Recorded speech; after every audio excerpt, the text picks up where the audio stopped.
Chapter 1. The Right to be Rich. Whatever may be said in praise of poverty, the fact remains that it is not possible to live a really complete or successful life unless one is rich.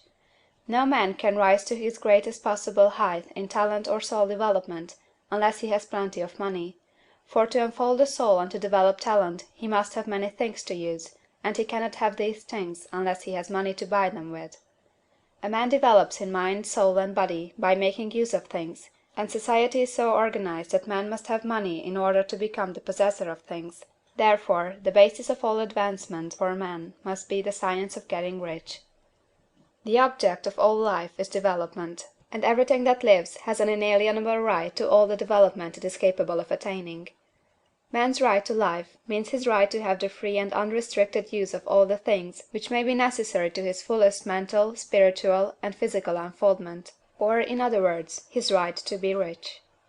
In this book, I shall not speak of riches in a figurative way. To be really rich does not mean to be satisfied or contented with a little. No man ought to be satisfied with a little if he is capable of using and enjoying more. The purpose of nature is the advancement and unfoldment of life, and every man should have all that can contribute to the power, elegance, beauty, and richness of life.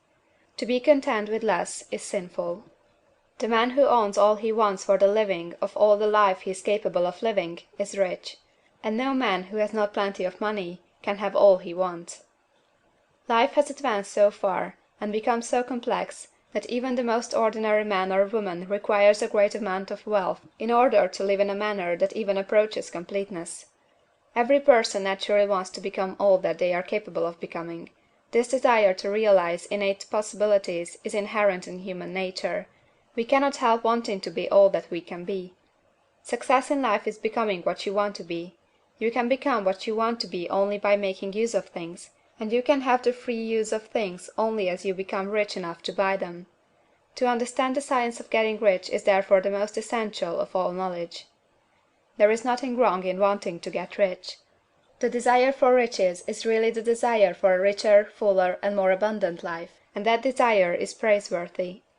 The man who does not desire to live more abundantly is abnormal, and so the man who does not desire to have money enough to buy all he wants is abnormal. There are three motives for which we live. We live for the body, we live for the mind, we live for the soul. No one of these is better or holier than the other. All are alike desirable, and no one of the three, body, mind, or soul, can live fully if either of the others is cut short of full life and expression. It is not right or noble to live only for the soul and deny mind or body, and it is wrong to live for the intellect and deny body or soul. We are all acquainted with the loathsome consequences of living for the body and denying both mind and soul, and we can see that real life means the complete expression of all that man can give forth through body, mind, and soul. Whatever he can say, no man can be really happy or satisfied unless his body is living fully in every function, and unless the same is true for his mind and his soul. Wherever there is unexpressed possibility, or function not performed, there is unsatisfied desire. Desire is possibility seeking expression, or function seeking performance. Man cannot live fully in body without good food, comfortable clothing, and warm shelter, and without freedom from excessive toil. Rest and recreation are also necessary for his physical life. He cannot live fully in mind without books and time to study them, without opportunity to travel and observation, or without intellectual companionship.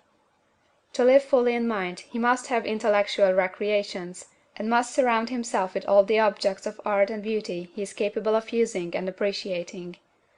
To live fully in soul, man must have love, and love is denied expression by poverty. A man's highest happiness is found in the bestowal of benefits on those he loves. Love finds its most natural and spontaneous expression in giving. The man who has nothing to give cannot fill his place as a husband or father, as a citizen, or as a man. It is in the use of material things that a man finds full life for his body, develops his mind, and unfolds his soul. It is therefore for supreme importance to him that he should be rich. It is perfectly right that you should desire to be rich. If you are a normal man or woman, you cannot help doing so.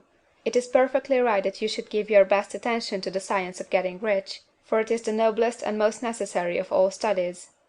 If you neglect this study, you are derelict in your duty to yourself, to God and humanity; for you can render to God and humanity no greater service than to make the most of yourself. CHAPTER II.